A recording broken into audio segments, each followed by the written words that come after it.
Hay muchos lugares en los que cuando la construcción se resfría, todo lo demás se constipa, se agripa. Eso se vivió en España y en Canarias hace más de una década y no puede extrañar que vuelva a ocurrir, ojalá de otra manera, no de aquella forma tan catastrófica. Hoy el estado del adoquín, como canta Joaquín Sabina, tiene que ver con la crítica situación de los precios y de los costes de los materiales. Hablaremos de todo esto a partir de ahora con Salud Gil, presidenta de la Asociación Empresarial de Constructores y Promotores de Canarias. Bienvenida, buenos días. Hola, bien hallados. ¿Podría explicar cuál es la situación del sector de la construcción en Canarias en este momento? Pues es dual porque por un lado, como usted muy bien apunta, estamos en una encrucijada y en una incertidumbre en relación a los precios de las materias primas, al desabastecimiento, a la retracción por parte de la iniciativa privada de determinadas inversiones y sin embargo seguimos creando empleo. Es curioso, y ahora podemos a lo mejor explicarlo, y tenemos muchas dificultades, pero por otro lado tenemos muchas oportunidades. Nosotros lo vemos así. Estamos en la necesidad de resolver todos estos problemas, pero también de desarrollar las oportunidades, y si quiere podemos profundizar. Pero sobre todo el tema de los precios, que a medida que usted me vaya preguntando, yo lo iré explicando para que nos entiendan los oyentes de una manera clara y sencilla, está determinando en este momento pues la pérdida de la salud de las empresas, incluso la muerte de las empresas, y evidentemente estamos aguantando, pero esto no se puede estirar mucho más. ¿Cuánto han subido las materias primas en los últimos 7 meses, cuando empezó la guerra? A ver, antes hay que decir que nosotros ya avisábamos. En octubre más o menos del 2021 ya empezamos a manifestar públicamente que nuestros costes de producción habían aumentado una media de un 26%. Ya entonces la energía tenía un comportamiento sospechoso y además otras materias primas también, como consecuencia de la pandemia, en la medida en que las fábricas internacionales pararon la producción, en cuanto el estado de alerta se desmontó, evidentemente la demanda también se desbordó y creó un colapso. China, que además empezó en un momento de expansión, utilizaba sus propios productos y por tanto había también desabastecimiento. O sea que esto ya ocurría antes de la invasión de Ucrania por parte de Rusia. Bueno, pues desde octubre del 2021 hasta este momento un 40%. Es decir, que la guerra de Ucrania es la diferencia entre ese 26 y el 40. Aquí están las responsabilidades bien delimitadas. Desde luego que sí. Y además parece que era más intensa antes. Era estructural y luego se unió el tema de la guerra, pero antes tenía que haberse hecho algunas cosas. Nosotros llevábamos mucho tiempo avisando esta cuestión y en octubre estallamos porque ya veíamos que era irrevocable ese incremento que iba increciendo. ¿Qué materiales tienen precios casi inalcanzables? Usted está hablando de la iniciativa privada, que es muy importante. También hay demanda, porque sigue habiendo demanda. Sí, sí. Pero claro, cuando la demanda esa se encuentra con determinados materiales con unos precios absolutamente desorbitados, me imagino que se cambia de idea, por lo menos, o de materiales. Hay dos cosas. En el ámbito de las obras públicas, la situación actual es que hace 6 meses, o 3, o 4, o 10, se te ha adjudicado una obra con unos precios que habitualmente no son los precios del mercado cuando salen, pero que bueno, en la mecánica durante el desarrollo de la obra se pueden recuperar determinados equilibrios. Y otra cosa es que hoy en día tú tienes que terminar esa obra con un 40% de tu inversión propia, es decir, tú tienes que poner un 40% más de tu dinero. Y podemos hablar del engaño tremendo que ha supuesto para el sector los 3 reales decretos que ha sacado el gobierno de la nación para poder revisar precios. Por otro lado, los promotores privados, que usted apuntaba hace un momento a esto. Yo he iniciado una promoción inmobiliaria, he contratado determinadas reservas o incluso determinadas compras en firme con un precio que ahora es un 40% más caro. Con lo cual la litigosidad, o sea, pueden pasar dos cosas. El promotor inmobiliario dice, suspendo la obra, pacto con mis clientes, yo asumo el 50% de la subida, pero mi cliente tendrá que asumir la otra mitad. Hemos ido un poco actuando en ese sentido. Y la reacción inmediata es En el caso de las obras públicas, oye, o suspendo la obra o que mejor pago la sanción. Fíjese lo que le estoy diciendo, Sí, sí. que las sanciones son brutales, a perder hasta la camisa. En el caso de los promotores inmobiliarios, oiga, es que yo no voy todas las 4 promociones que tengo aquí me las voy a guardar porque hay una incertidumbre que no voy. Y la demanda creciendo, efectivamente.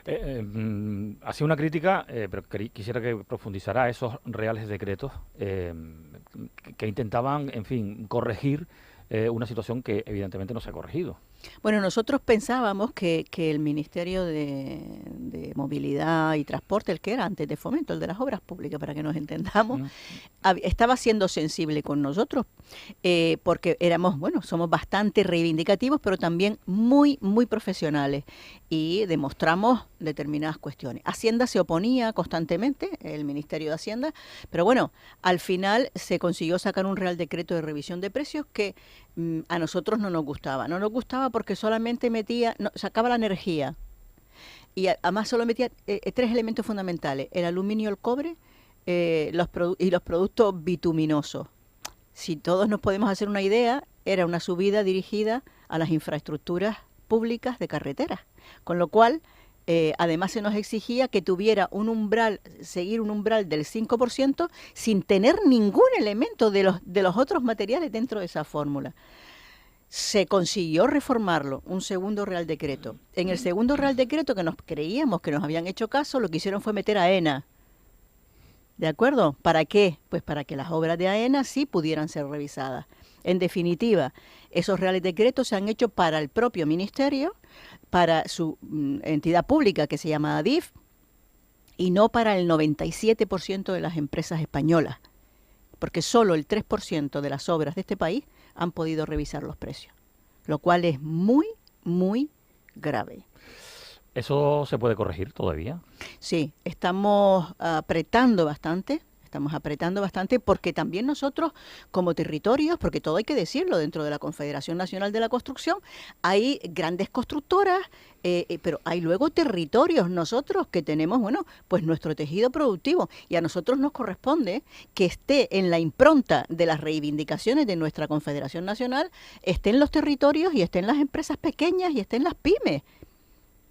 Porque también hay que luchar contra eso. Al final son obras que se determinan en el continente, porque en el caso de Canarias no nos sirve. Ahora, es verdad que el 97% de las obras de toda España no entran en esos reales decretos.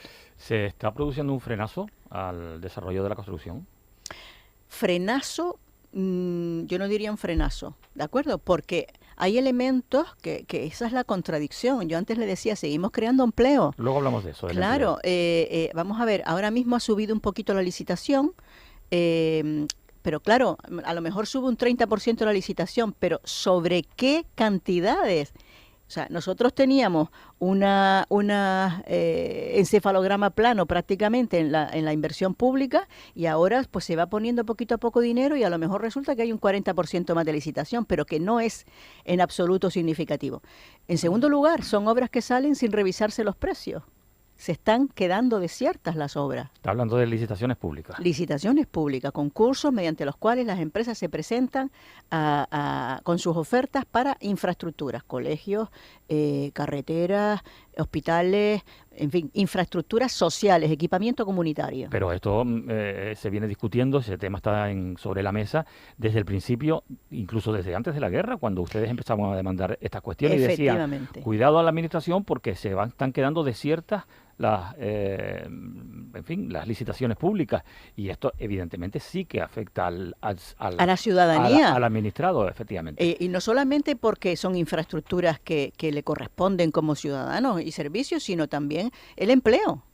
Pero sí desde la administración, yo recuerdo por ejemplo al consejero Sebastián Franques, de Obras Públicas, Vivienda, hablar sobre esta cuestión y decir que sí, que se tenía que corregir y toda esta historia. Escuchar al alcalde también decir que habían tenido que hacer revisiones de precios y que se estaban haciendo. ¿Por qué ese impacto no ha llegado? A ver, el gobierno de Canarias sacó un decreto que era copia fiel y exacta del nacional, pero no no incluyó a las administraciones locales. O sea, es como un quiero y no puedo. ¿De acuerdo? Entonces, ¿qué hacen las administraciones locales? Me levantan las manos, algunos alcaldes decían, sí, sí. Por ejemplo, la alcaldesa de Telde, que es súper resolutiva, me decía, mira, es que aunque no fuera el decreto, yo necesito hacer estas obras, porque son obras de carácter social y necesito hacerlas. Es verdad lo que está pasando y yo tengo que resolverlo.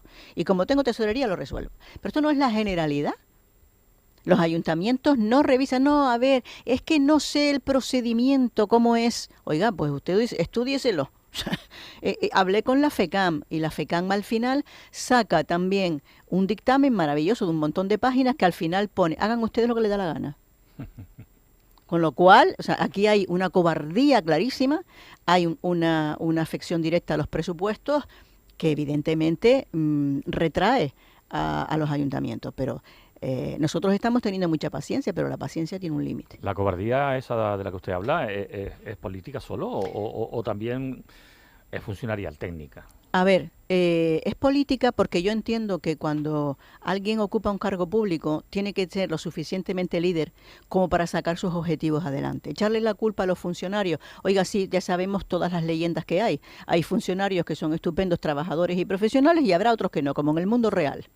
Ahora bien, y que hay una burocracia que es vergonzosa, que es negacionista, que lo que hace es obstruir en vez de hacer los caminos expeditos para la inversión. Luego hay una especie de miedo a la judicialización, porque también la política hace un daño tremendo a eso, porque los funcionarios al final tienen miedo de asumir responsabilidades, pero aquí quien tiene la culpa es quien asume la responsabilidad. Y si no hay líderes, si no hay gente valiente, si no hay gente que entiende que se tiene que mojar y arriesgar y que da igual que no salgan las próximas elecciones, porque aquí al final de lo que estamos hablando de un servicio público, que es lo que debe ser la política, pues evidentemente no hay gestión. Y después también hay muchos incapaces, las cosas como son. Y encima el hecho de que estemos en un año electoral, no un año natural electoral, pero sí el 2023 lo va a ser. Año electoral en el que además se juegan mucho muchas instituciones. Eso también me imagino que estará jugando, digamos, en contra de eso que podríamos llamar el progreso. Bueno, mira, a mí una cuestión que incluso a nivel personal me hiere es la politización tan burda que se hace de absolutamente todo, hasta la vida cotidiana. Es que tú te pones a ver una tertulia y hay un bando y hay otro, hasta en el propio periodismo. Y al final están empozoñando lo que de verdad es importante, que es justamente, tenemos unos fondos europeos maravillosos, tenemos una oportunidad de transformar social y económicamente nuestro país y estamos entreteniéndonos en que efectivamente hay elecciones. Yo aprecio que aquí hay también una dualidad de la que yo hablaba al principio. Unos se pondrán mucho las pilas en función de las elecciones y otros bajarán los brazos en función de las elecciones. Bueno, son las 9:45 de la mañana. Estamos con Salud Gip, que es presidenta de la patronal empresarial de constructores y promotores de Canarias, provincia de Las Palmas, fundamentalmente, que es donde tiene su ámbito. Estaba diciendo que había una gran paradoja, no lo decía así, hablaba de dualidad efectivamente, pero hay una gran paradoja, es la construcción está sufriendo los embates de esta crisis, primero por culpa de la subida de los precios de la energía y después ya directamente de las materias primas derivadas de la guerra. Total que se está produciendo pues una sobrevaloración o supervaloración que está del orden del 40%. Esto está provocando que haya empresas que incluso se vean abocadas al cierre o al cese de actividad. Hay otras que están asumiendo con sus propios fondos lo que está siendo este diferencial. Pero paradójicamente se sigue creando empleo, no en general en todos lados, sino en el propio sector de la construcción. ¿Usted cómo lo explica? Pues es sencillo, aunque no lo parezca, ¿de acuerdo? Primero, nosotros hablamos antes de la promoción inmobiliaria. Todo lo que está iniciado hay que terminarlo, porque si no lo terminan, también es pérdida. Por tanto, se está terminando las obras que se están desarrollando. Segundo, ¿por qué las empresas que afortunadamente de obra pública en Canarias están fortificadas en función de que se han diversificado gracias a la tan denostada RIC y que están resistiendo porque entienden que nosotros, que tenemos la obligación de defenderlo, vamos a conseguir que esos precios se revisen? Estamos en ese proceso. Por tanto, hay una especie de vamos a esperar, vamos a poner los codos unos con otros pegados y a ver si de aquí podemos salir adelante. Después, porque estamos en un proceso de transformación y modernización, porque la asociación, hablando de las oportunidades, está trabajándolas. Y en ese sentido, ahora mismo, por ejemplo, tenemos los fondos europeos en materia de rehabilitación integral. Nosotros hemos creado junto con el gobierno, porque hemos firmado un convenio para que lo sepan todos los ciudadanos, vamos a gestionar y estamos gestionando y estamos abiertos y hay personal especializado para atenderlo, para que todas las comunidades de propietarios o propietarios de edificios puedan rehabilitar sus edificios y viviendas en materia de eficiencia energética y por tanto puede haber una gran transformación del parque de viviendas en Canarias y nosotros lo estamos gestionando. Por cierto, déjeme dejar el teléfono, el 900-001-523, el que quiera llamar. Hemos hecho de tal forma que quien entra en esa oficina salga con un paquete entero. Si usted lee la convocatoria pública de las subvenciones destinadas a rehabilitación, sale corriendo. Yo recomiendo que nadie las lea, sino que vayan por la oficina, que estamos en Buenos Aires 29.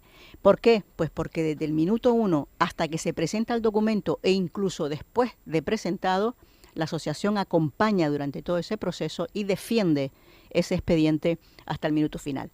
Estamos ahí sacudiendo el avispero para que las empresas pequeñas que reforman y las empresas grandes, porque hay comunidades que son muy grandes, o los propietarios de edificios generen actividad económica. Buenos Aires 29, en Las Palmas de Gran Canaria, la sede de la patronal, pero además ese teléfono, repito el teléfono. 900-001-523. Bien, ese teléfono al que se puede acudir para esta cuestión que tiene que ver con la rehabilitación de las viviendas. Por cierto, recientemente hemos tenido un temporal, esto ha provocado, en fin, un aluvión de problemas en muchas viviendas que desde luego no están preparadas, muchos edificios que se han quedado anclados en los años 50, 60 y esto ha provocado, pues en fin, que los seguros hayan tenido que actuar y toda esta cuestión. La patronal ha notado esta cuestión, ha habido, no sé, un aluvión también de llamadas de consulta sobre esta cuestión para que esos edificios puedan ser realmente estar modernizados, ser eficientes.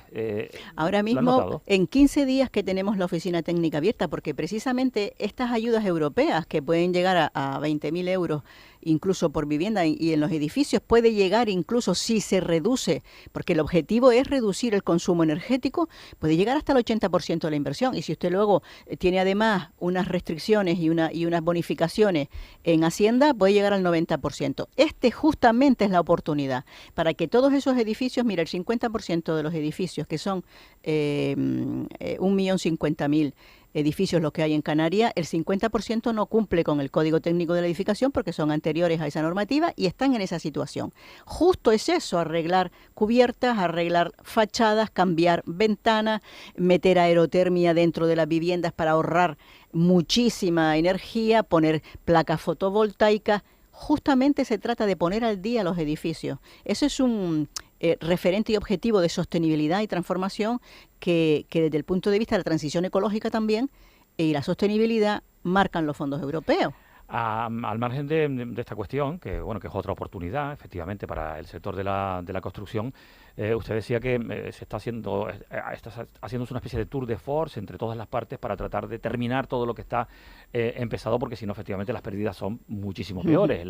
Sería peor el remedio que la enfermedad. Sin embargo, yo le planteo lo siguiente: si esto está ocurriendo, entonces estamos retrasando o posponiendo una ralentización o frenazo, llámelo como usted quiere, del sector de la construcción, ¿o no? No, lo que está provocando es un frenazo al desarrollo de Canarias, porque al final lo que nosotros hacemos es contribuir a eso. Nosotros hacemos infraestructuras públicas e infraestructuras privadas en el ámbito de la vivienda. Frenazo, a ver, lo que se dice de va a haber una crisis como la anterior. La anterior crisis no era inmobiliaria, la anterior crisis era financiera. Los Maddox de turno, que empezaron a hacer locura, se convirtió la vivienda en un activo financiero, que le tocaban a las empresas a la puerta: oye, pídeme dinero, que te lo regalo el dinero. O sea, y ahí empezaron los advenedizos y un montón de gente que no eran profesionales y crearon una hecatombe. En esta ocasión eso no va a ocurrir, entre otras cuestiones porque nuestro tejido productivo está fuerte. repito, gracias a un instrumento también que se llama RIC, que se denosta continuamente, nuestras empresas canarias han podido fortalecer precisamente con ese instrumento fiscal al que tanto se odia por parte de algunos inspectores, ¿vale? Entonces, en ese sentido, yo creo que está clarísima la respuesta que usted me ha pedido. La Reserva de Inversiones de Canarias, la que se está usted refiriendo, que es un instrumento más también de nuestro régimen económico y fiscal. Sabe que ha habido una polémica en los últimos días, la sigue habiendo, por aquello de que en Baleares se ha incorporado también, o se quiere incorporar, un instrumento parecido. Desde el gobierno de Canarias insiste, no tiene nada que ver, es completamente distinto, pero no obstante, en fin, se está abierto pues a, no sé si exactamente a luchar contra ello, pero estamos hablando de algo que se empezó a legislar en febrero de 2019, es decir, no debería ser una sorpresa, esto no es un invento nuevo. Sobre esta cuestión, ¿usted cree que en Baleares, si en Baleares se aplica ese instrumento, se va a perjudicar a Canarias? A ver, yo primero no creo que Baleares alcance nuestro estatus. Yo entiendo que el estatus de las regiones ultraperiféricas está muy bien definido en el Tratado de la Unión Europea y entiendo que ahí no va a haber amenaza. Lo que sí es preocupante es la falta de respeto continua a Canarias por parte del Estado de la Nación. Y esto no es un tema de ahora, o sea, el REF no se entiende. Ni los funcionarios a nivel nacional, los tecnócratas, entienden lo que es el REF, ni los propios políticos. Por tanto, eso es lo primero que hay que empezar a defender. Yo he tenido compañeros cuando me voy a Madrid a las reuniones y a los consejos de gobierno decirme, oye, ¿cuánto te hemos pagado hoy por venir? Muy fuerte, ¿eh? O sea, es muy fuerte porque piensan que somos una economía subvencionada y no entienden de las dificultades. Eso es lo que hay que explicar. Más allá de ir contra Baleares, se trata de defender nuestro estatus jurídico. El problema está que aquí en Canarias se tiene claro, aquí en Canarias se defiende, pero el problema está es que quienes no lo explican son quienes ostentan esos ministerios. No nos olvidemos de que también se llegó a poner en tela de juicio hasta el certificado de residencia. Nuestro, estoy diciendo, o sea, la falta de respeto a nuestro estatus. Sí. Es que quien tiene, o sea, estábamos el líder, el ministro, si el ministro no cree en el REF, bueno, la ministra de Hacienda ha sido terrible con Canarias, pero terrible. Y constantemente se nos entra por la puerta de atrás y se nos engaña. Eso es lo que hay que hacer. Necesitamos líderes. Y lideresas. Líderes y lideresas. Quería preguntarle por el plan de digitalización que ustedes impulsan, sí. Y si de alguna forma se está viendo también afectado por esta especie de tsunami que nos está afectando con todo el tema de los precios, o no. No, ¿por qué? Porque nosotros primero lo que hicimos fue un diagnóstico y segundo hemos hecho un plan director individualizado para cada una de las empresas en función de sus necesidades, pero que lo hicimos de tal forma que el formato era el de la Unión Europea y enganchamos a esas empresas al kit digital, es decir, a los fondos europeos que dan subvenciones para poder llevar a cabo ese plan director. Lo hemos organizado muy bien. Y ahora mismo estamos en la segunda fase que ya la hemos pedido y que tiene muchas posibilidades de aprobarse, que se trata de crear una oficina técnica de digitalización permanente en la asociación para acompañar a las empresas en toda su transición. Eso no va a parar, al contrario, es de las cuestiones prioritarias para mí, para poderlas llevar a cabo. O sea, tenemos que automatizar, tenemos que robotizar, porque al final la población envejece, nuestra población trabajadora. Nosotros por cada 100 jefes de obra que se nos va solo entran 6. Imagínese qué déficit. Y el 60% de los procesos constructivos tienen que ser sustituidos por automatización. Y eso no significa que vayamos a generar desempleo, significa que vamos a generar un empleo de calidad. ¿Qué le parece el debate sobre los impuestos, el político? Pues absurdo, porque está claro que, además, yo estoy afectada ahora mismo, el otro día estuvimos con Escrivá, con el ministro, que se enfadó mucho conmigo, por cierto, porque le dije, bueno, qué sorpresa es esta, ¿no? Que estamos negociando la reforma de las pensiones, el lunes se reúne usted con nosotros y el martes sale una subida del 8,3% en las cotizaciones máximas para las empresas y trabajadores. Nos llenamos la boca de que nuestros jóvenes tienen que formarse, tienen que tecnificarse, la transformación digital, la transición ecológica, la sostenibilidad, la transformación económica. Oiga, y luego resulta que si ganan 50.000 euros, los fundimos a impuestos. Y luego, de ahí para abajo, todo lo que usted quiera. Nos estamos cargando la poquita clase media que existe en nuestro país, que ya se la han ido cargando sistemáticamente. Por tanto, eso de que subir los impuestos significa que podemos gastar, tenemos más para gasto social, miren, no, eso no, esa ecuación no es así. Los gastos sociales hay que sostenerlos, por supuesto que hay que sostenerlos, pero no a base de exprimir al tejido productivo. Nosotros tenemos un 98% de tejido productivo que tiene menos de 50 trabajadores, y de ese el 95% tiene menos de 10. Usted a un autónomo y a un señor que tiene 10 trabajadores le sube los impuestos y los funde, que para ganar 1.000 euros y llevarse 1.000 euros al bolsillo con todos los riesgos que corren, es brutal. No, lo que pasa Eso es que, no puede ser. Lo que pasa es que en realidad de lo que se habla más que de subir impuestos, se habla de no bajarlos más, ¿no? Me refiero políticamente, es el debate que hay, ¿no? Aún así, algunos sí que se han tocado. En el caso de Canarias, y nos vamos ya enseguida, sé que usted sería partidaria de bajar el IJIC, pero es que además el IJIC se ha visto afectado directamente por el incremento también de los precios. Sí, pero afectado al alza. Al alza. Se recauda muchísimo más. Por tanto, ¿hay margen o no hay margen? Hay margen para bajar los impuestos. A los que menos tienen, aquí no estamos hablando de otra cosa, sino que sea proporcional, que es nuestro sistema fiscal es así, proporcional. ¿Estaría entonces usted dispuesta a apoyar una bajada, aunque sea coyuntural, y sí, del IJIC hasta que se modifique? Por supuesto, y sobre todo por la familia, Miguel, por la familia. Hay que ir al supermercado, ¿eh? Salud Gil, presidenta de la Patronal de la Construcción y de los Promotores de la provincia de Las Palmas. Muchas gracias por venir a la Radio Pública. A ustedes. Buenos días y suerte.